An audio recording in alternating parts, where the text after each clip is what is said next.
প্রিয় তাসনিম জারা আপু, আপনাকে অসংখ্য ধন্যবাদ। আপনার খোলা চিঠির উত্তরের পূর্বে দুটি বিষয় বলতে চাই। আমার পরিবার, আত্মীয়স্বজন, বন্ধুবান্ধব এবং জেলার অনেক শুভাকাঙ্ক্ষী তাদের ব্যক্তিগত উদ্যোগে অর্ধেকের বেশি গাড়ি নিয়ে গিয়েছিলেন, যেগুলোর ব্যয় আমাদের বহন করতে হয়নি।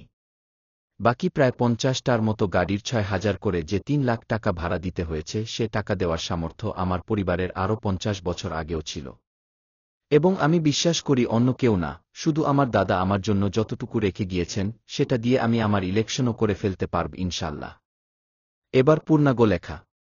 প্রথমত, আমাদের চিন্তাচেতনা, ধ্যানধারণা থেকে সবার আগে যে বিশ্বাসটি বাদ দিতে হবে সেটি হচ্ছে, একজন নতুন করে জাতীয় রাজনীতিতে এসেছে মানেই তার পরিবার সহায়সম্বলহীন, অসহায়, নিঃস্ব না।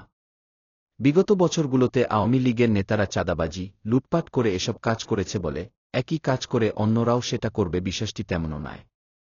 আমার এই মুহূর্তে কয়েক লক্ষ টাকা খরচ করার সামর্থ্য নেই মানে এই নয় যে আমার পরিবার, আত্মীয়স্বজনের সেই সামর্থ্য নেই। দ্বিতীয়ত, কতিপয় সোশ্যাল মিডিয়া বুদ্ধিজীবী তাদের জায়গা থেকে যেভাবে রাজনীতিকে কল্পনা করেন সেটা কোনো আদর্শ পৃথিবীর চিত্র হতে পারে। কিন্তু বাংলাদেশের মতো বৈচিত্র্যময় চিন্তাধারা ধারণকারী জনগণ সম্বলিত একটি দেশের এই মুহূর্তের চিত্র নয়।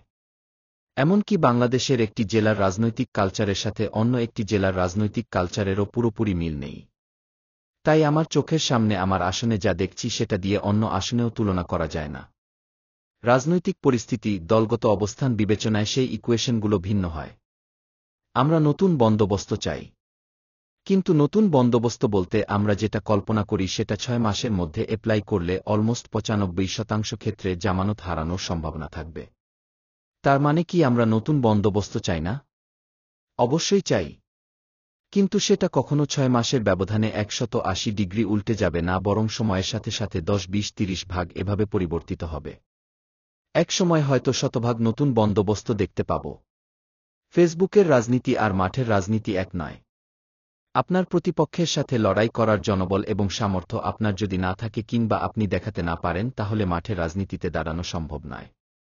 অন্য নেতা তো দূরের কথা, সাধারণ জনগণও আপনাকে গোনায় ধরবে না।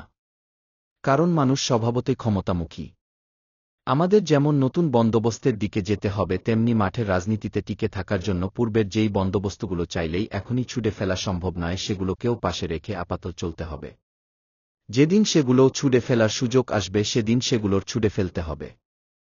সোশ্যাল মিডিয়ার অনেক বুদ্ধিজীবী তাদের যে আইডিয়াগুলোকে বিভিন্ন ন্যারেটিভ দিয়ে এস্টাবলিশ করার সর্বাত্মক প্রচেষ্টা দেখায়, তারা সেই প্রসেসে বাংলাদেশের এই মানসিকতার জনগণের কাছে এই ইলেকশনে মাঠে নামলেও জামানত হারাবে।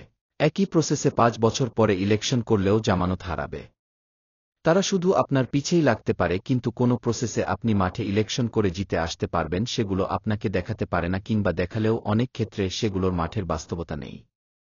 আমরা তো অনেকেই চাঁদাবাজি, দখলদারিত্ব, মামলা বাণিজ্য, হয়রানি এসবের বিরুদ্ধে কথা বলতে বলতে মুখে ফেনা তুলে ফেললাম। কিন্তু এই অভ্যুত্থানেরই একটি অংশ আবার ওই একই কাজগুলো করছে। আটকাতে পেরেছেন কি? পারেননি। সবচেয়ে গুরুত্বপূর্ণ বিষয় হচ্ছে তাদের বিরুদ্ধে আমরা আপনারা অনেকে কথাও বলতে পারছি না। আর বললেও তারা সে কথাকে কানে নেয় না।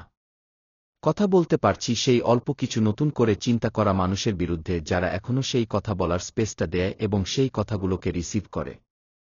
এবার কিছু তিক্ত কথা বলতে চাই। বাংলাদেশের রাজনৈতিক কালচার পরিবর্তন করতে হবে। এটা আবশ্যক। কিন্তু যতদিন না আমজনতা তাদের চিন্তাভাবনার পরিবর্তন করছে ততদিন আপনি সরাসরি নতুন চিন্তাগুলোকে বাস্তবায়ন করতে গেলে সময়ের সাথে সাথে অপ্রাসঙ্গিক হয়ে পড়বেন।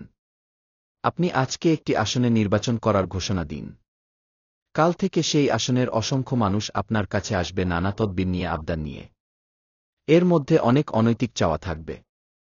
আবার যাদের আবদার পূরণ করতে পারবেন না তারা আপনার বিরুদ্ধে কথা বলা শুরু করবে। অথচ তারা একটিবারও ভাববে না আপনার সেই সামর্থ্য আছে কিনা, বিষয়গুলো ন্যায়সঙ্গত কিনা। তারা শুধু নিজের স্বার্থটা ভাববে। আপনি দিলে আছে, না দিলে নাই। তার উপর এখন আপনার কোনো অথরিটিও নাই। এক্ষেত্রে সরাসরি নতুন বন্দোবস্ত অ্যাপ্লাই করে দীর্ঘমেয়াদে অপ্রাসঙ্গিক হওয়ার চেয়ে সাময়িকভাবে নতুন পুরনো মিশেলে এগিয়ে গিয়ে যদি আপনি একটি অথরিটি পান কিংবা নির্বাচিত হতে পারেন তখন বরং দীর্ঘমেয়াদে নতুন বন্দোবস্তের কালচার চালু করা এবং সেগুলো মাঠ পর্যায়ে বাস্তবায়ন করার সুযোগ বেশি থাকবে। আমি এটাকে মন্দের ভালো মনে করি।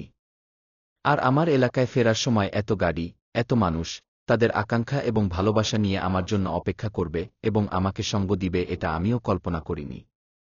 আমার পরিবার, আত্মীয়স্বজন, বন্ধুবান্ধব এবং জেলার অনেক শুভাকাঙ্ক্ষী তাদের ব্যক্তিগত উদ্যোগে অর্ধেকের বেশি গাড়ি নিয়ে গিয়েছিলেন, যেগুলোর ব্যয় আমাদের বহন করতে হয়নি। বাকি প্রায় 50টার মতো গাড়ির 6,000 করে যে 3 লাখ টাকা ভাড়া দিতে হয়েছে সে টাকা দেওয়ার সামর্থ্য আমার পরিবারের আরও 50 বছর আগেও ছিল। এবং আমি বিশ্বাস করি অন্য কেউ না, শুধু আমার দাদা আমার জন্য যতটুকু রেখে গিয়েছেন সেটা দিয়ে আমি আমার ইলেকশনও করে ফেলতে পারব ইনশাল্লাহ। ধন্যবাদ।